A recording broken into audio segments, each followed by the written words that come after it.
What? Oh? Hindi na nadala? Oo, siya ito ginagaling yung sayaw. Kami nga, hindi paulit-ulit lang ilig sa amin. Hindi naman namin naunawa. Welcome back to the venue! Magandang gabi ho, and of course, happy anniversary to the venue. Bakit pinabati niyo yung the venue? Wala namang buhay yan. Hindi, kasi alam ko, Happy anniversary to the owners of the venue. biruin mo, nakaabot tayo ng ganitong katagal. Oo, nakakapa nga. Baka huli na rin ito. Baka huling punta ko na rin ito. Ang daming tao, ano to? Kasi, alam ko, nakakatuwa kasi nag-rehearse pa lang kami kanina. Ang dami nang nakapila. Kaya iniisip ko, manonood ba talaga yan o may breastfeeding? Ginawa itong feeding station itong the venue para sigurado maraming tao. At talaga sinigurado namin maraming pupunta dahil mamimigay kami ng NFA rice ngayon. Para walang talo ang mga manonood. Ayan, ang daming tao sa harapan. Tignan mo, yung iba nakaupo sa sahig kasi nga, kulang ang pang-entrance. Alam mo yun, Yung mga nakaupo sa sahig, mga kulang ang entrance niya, nagmakaawa lang kaya pinapasok. Yung mga buwang entrance, nakaupo ng maayos, may lamesa. kung pwede pala nakaupo sa sahig, bakit yung nasa hagdan, ba't hindi na lang mapunta rito? Kasi nga, mas kulang ang entrance ng kaya hindi na pinalapit. Yung iba nasa labas, walang pambayad, sinabi, sige, dyan lang kayo, makibalita na lang kayo.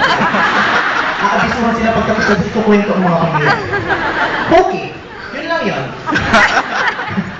Ang init, putang ina para akong astronaut dito. Kasi naman, alam mo naman maraming tao, tapos tingnan mo naman yung suot mo. Sino naman ang hindi maiikita? Hindi ko naman na-expect na dito karami ang tao dahil nagpunta na tayo dito sa the venue. This year alone, nakatatlong beses kami ni Anton, kaya hindi ko na-expect na ang dami pa rin tao. And oh my gosh, I'm really so surprised. Thank you, maraming salamat talaga. Yeah, everyone who watched the shows before. Yeah, They're back. February, tapos tayo dalawa ng February, tapos I came back noong July yata with chocolate. Tapos you came back with, of course. Oo, with the different casting. Yes, Tapos and pinagsama ulit tayo. maraming salamat po talaga sa patuloy niyong pagtangkilik sa aming dalawa ni At lagi niyong nire-request na bumalik kami ni Anton. Nakala niyo naman natutuwa kami. Hindi naman kami magsusundo. At pipilitan na kami magkita rito dahil kami lagi pinapapunta niyo. Sana kinakausap niyo muna kami kung gusto namin. Hindi ko nabibigyan na kami, nakapirma na ang mga manager namin. Wala kami lakas sa loob na umalas. Wala kaming choice. Pero syempre, since marami kami pangangailangan sa buhay bilang mga bakla, ay wala kaming dahilan kundi tanggapin na lang ito. Ikaw na lang ang malaking pangangailangan. Wala na akong boyfriend. Naghiwalay na kami ng boyfriend. At saka wala ka talaga masyadong matinding pangangailangan kasi dinami-dami ng mga napanalo ng mong game show sa TV. Ay, siguro wala ka pangangailangan. Nagtataka nga ako sa iyo kung bakit nagtatrabaho ka pa. Sa gabi ay dito ka may ino. Ay, gusto namin sila sa may gate. Nangingingil din. Ang sa papa ng pagkakabayo, naka-turtle na. Parang hindi ko masyadong komportable. Nakaiba, dapat naka-horse neck ako, pero turtleneck. Ngayon lang ako nakakita ng kabayong giniginaw.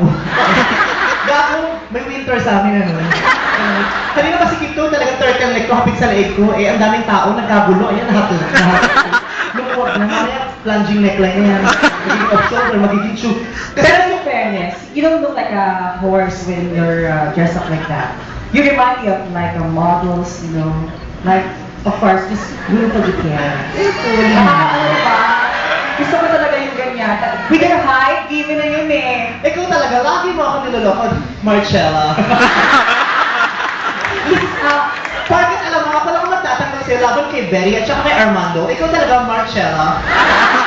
Gusto nila, mamaya ako, kabalik ako ay meron pong darating na mga kasama tayo na mga hindi ko masyado kagandahan. Oo, yun ang gaganap dito bilang Berry Lafrea.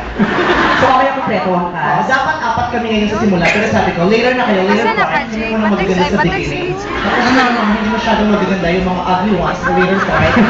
Kaya sabi ko, you can go to the mall first. Sabi ko, sige na, leave this place, so go! Gusto ko yan. Nakakaloka, pinipilit nila ako mag-room pa dun sa Betty La Fea. Eh, kamukha na ko naman talaga si Annabelle. Huwag niyo ko pinagtatanong doon, ha? Ulo kayo doon, ha? Ang sexy mo! Tingnan mo, iilan lang bakla ang may karapatang mag-tube? Yeah. Oo. Isa ka sa may karapatan. Kaya hindi ako nag-tube eh. Wala akong suso eh. Minsan nalalagay, pati ko miniskirt na. Kasi naman pinagkakapitan. Siguro nagiging miniskirt. Buti na lang malaki itlog ko, nasusunod ko ng gano'n. Ayun naman pala. Yan, gusto niyo yung mga ganyan, yung mga ano. Bakit pinagtataon niyo yung itlog ko? Bakit? Hindi ba sa itlog ko? Kahit nakasuto ako, kapag pinagtataon ng itlog ko, isa sa mga pinakamagandang bahagi ng katawan ko ang itlog ko. Kung makikita niyo lang ang itlog ko, mas gusto niyo pang makita ito kaysa sa mukha ko. itsura ba ng itlog mo? Mas makinis ang itlog ko kaysa sa mukha ko. Kaya wala mga gitla-gitla. Kaya nga, sabi ko nga sa'yo, pag mag-show kayo, itlog ko naman i-guess mo. Makakalawa yung itlog mo. So, it's a one-man show talaga pag nakita namin. At saka in fairness, bakit? Gano'n malalaki yung mga itlog mo? Sa tangkad mo ngayon, sigurado ako malalaki yung itlog mo. Ayun. At saka walang, bakit kaya? Basos ba yung itlog? Basta sa itlog, sa umaga nga, kinakain niyo pa yan sa ito gusto niyo. Oo. Kapag naman kayo, sa hirap ng buhay niyo, kahit itlog gawin yung hapunan. At saka ikaw, bilang babae, meron ka mga itlog. Oo, pasasan ba yung itlog niya? Papasok niyo sa pepe mo at bubulan sa maganda ka. Kayo mga babae, ang mga arte ninyo.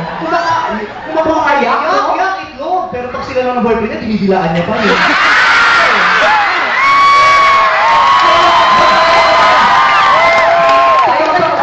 Huwag kayong mga umaarte-arte na kala niyo malilinis kayo. Tignan, walang masama sa salitang itlog at walang bastos dyan. Yung iba naman, ang bastos sa itlog. Kung bastos yan, dapat lahat kami nagpatanggal na noong pa. At saka isa sa mga pinakamagagandang salitang na-invento yung salitang itlog. Oo, just imagine kung yan ang mga naging titulo ng mga pelikula, di ba? Kunyari, papalitan mo yung mga, kunyari, tahiran ng isang umaga. Palitan mo yung umaga, tahiran ng isang itlog. Ang pangit naman natin. Tapos naging paboritong linya niya ni Nora Honor, no? Ano yun? Walang itlog! Ang itlog nila sa puso ng tao! My brother is not an egg! At diba, kaya mo kayo nakakaawa dyan. Parang yun. Kaya si Ate B, no? You should eat egg, not just one. Dapat ba tayo sa Importante dito sa aming mga bakla. Oo. At sa itlog lahat ng tao, importante yung itlog. Kung dyan sa itlog lahat tayo nabuhay, ano? Dahil kung nabuo ang mga itlog na pumasok sa matris niyo, hindi makakabuo ng bata yun. Hindi tayo lada, hindi tayo makakasama sa amin. Correct. At Kung kung hindi dahil dahil sa itlog. Kung di lang sa itlog, mapupuno ba tayo ngayon? Di dapat, wala kayo dito. Tama. Kaya pagbunyi natin ang itlog. Sa bukas, tatawagin natin egg day. Oo, dapat may International Egg Day. Ay, ako, atin talaga ako. Ang init, putang ina, basa na ng pawis yung itlog. Kasi naman, at least, no, mukhang komportable ka naman sa suot mo. Hindi nga, no? Tiis ganda ang tawag dito, no? Kahit mainit, nako, at maraming tao, isusuot ko pa rin. Siyempre, naniniwala ako sa kasabihan mo, beauty before comfort. Di ba? Komportable ka, ang pangit mo naman. Di maganda ka na lang kahit laputan ka, di ba? Pawis ka na. Ang haba naman ng legs ko dyan. Ang dali ng sapatos ko pa, i-focus mo, parang planchang bituling. Ay, natara yun. Yung mga pause. Puta ka, sino magsasabi may ganitong horseshoe? Tama lang. Kung hindi ka hirap, kung hindi ka